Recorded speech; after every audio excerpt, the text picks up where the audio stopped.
Welcome to the Real Estate Reserve podcast and the segment, The Deal That Changed My Life. I'm Jason Bellin from Hard Money Bankers, co-host Ian Horowitz from Equity Warehouse, and back in studio, Jimmy Domer from Ohio. Looking forward to hearing Jimmy's story. If you heard his past podcast that we released a few weeks ago, you heard about his transition from single-family houses into multifamily, hopefully some other commercial assets and self-storage. And he hinted a little bit about the deal that he had done, but I'm really curious to hear the full story about the deal that changed your life. So, Jimmy, welcome. Maybe just tell everybody again, if they didn't hear that first episode, a little bit about yourself, and then we can just jump right in. Yeah, my name's Jimmy Domer. I left my W-2 approximately 2 years ago and been full-time real estate investing, all multifamily thus far.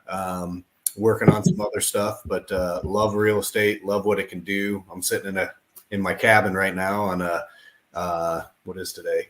Wednesday, just getting to do some work down here, and it's great. So the deal that changed my life would be, my wife and I fixed up our first house, lived in it, rented it out, and that kind of just got a taste, just haphazardly fell into being a landlord, so to speak. Bought another duplex, I think one or two duplexes after that, in roughly a 3-year time span, and kind of had the itch. I listened to a ton of Bigger Pocket stuff and, got to hear a lot of stories on there at the time. And I saw this building for sale in Kent, Ohio, right close to the university, and it was vacant.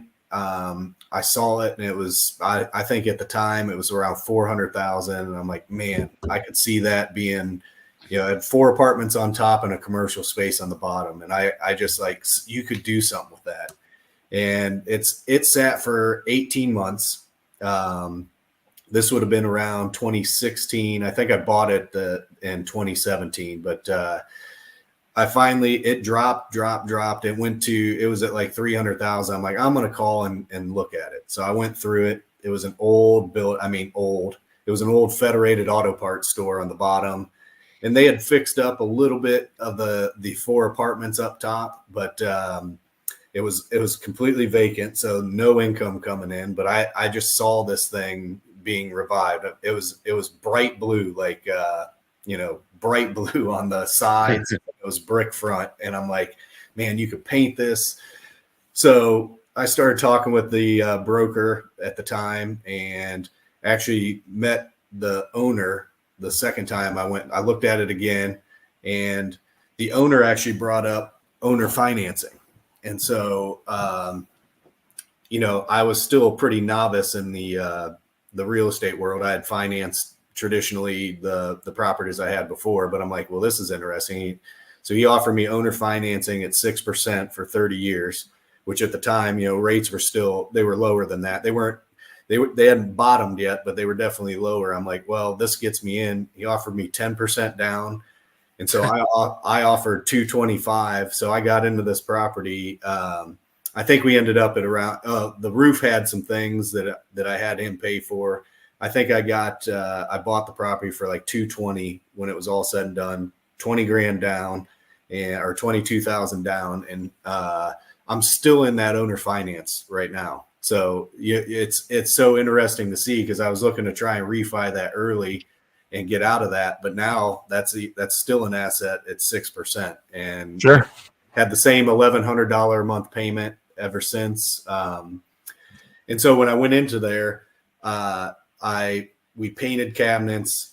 My wife and I did everything ourselves. And I'm like, if I can just get the apartments rented, I'll worry about the downstairs. Well, in the midst of getting the apartments fixed up, a buddy of mine brought a barber to look at the space. And I'm like, this probably isn't going anywhere. A week later, he called me. He's like, I want half the front. And so we built that out. I had a barber shop in there, and we did basically an open house for all 4 of the apartments and had them rented within like a week. And I did most of those renovations with credit card. A lot of it with credit card. And then I'd we'd save up chunks, got those paid all 0%. Like I never paid interest on them because I just did that credit card deal where you got the 0% for 12, 18 months and got it fixed up, rented. And I remember I was scared shitless. I signed that deal, and like 2 days later, I told my wife, we need to back out of this. I'm like, this was stupid. It's the dumbest thing that we've done. Like, I'm going to screw it all up. And then all that stuff happened. And it was maybe 6 months after everything was stabilized. And I was like, looking back, I'm like, what an idiot. Why was I scared? And now I look, I'm like, I'd bought 10 of those. Like, it's worth probably 4 times what it was. The rents would continue to go up. I had a 7-year lease with the barber. And that's actually coming up, I think, next year, which I got hosed. The owner financing was good, the long term. I gave the barber a little too good of terms too, but anyway, it worked out great, and it was just like a testament of like, okay, it built tons of confidence for me to go forward and do more of that. Half the battle's hitting the ball, right? Most people don't even swing the bat; they just stand in the batter's box and they stare and. To get the old K on the in the book, right? Rather than going out swinging the bat, you never know when you're going to hit one. And then was that the same owner that wound up bringing you the other deals, or? No, this wasn't he had some other deals, and I started asking about those. He's like, let's see how this one goes. He was an older gentleman and owned a bunch of Federated buildings, or he owned the real estate and Federated rented from him. But the other ones were further away and everything, and I had my hands full with that one once I got it at the time. So no other deals came from that. It's funny to look back and say, man, I wish I could double down on this one thing, but in real time, like you said, man, you were taking the best deal that you thought at the time, and you were scared shitless, and you had to do it to get where you are today. But the next time it arises, you can capitalize on it, and that's half the battle. So dude, that's awesome. If you guys are newer to real estate, or you're trying to go from single family to multifamily, or really just doing deals in general, great tools in the toolbox there, talking about owner financing and being scared and just getting it done. I mean, that's the great takeaways there. Jimmy, where's the best place people can find you on the internet if they want to connect and learn more about the deal? Yep, I do pretty much everything on Instagram and Facebook, and it's at Jimmy Domer. Trying to do everything I'm everything with life I put out there. Right on. We'll get them in the show notes. And guys, get any value out of this, feel free to share it, and we'll catch you guys on the next one. Thanks. Thanks for tuning in to the Real Estate Reserve podcast. Do us a favor and like, comment, and share our broadcast. It helps the algorithm and helps us spread the word too.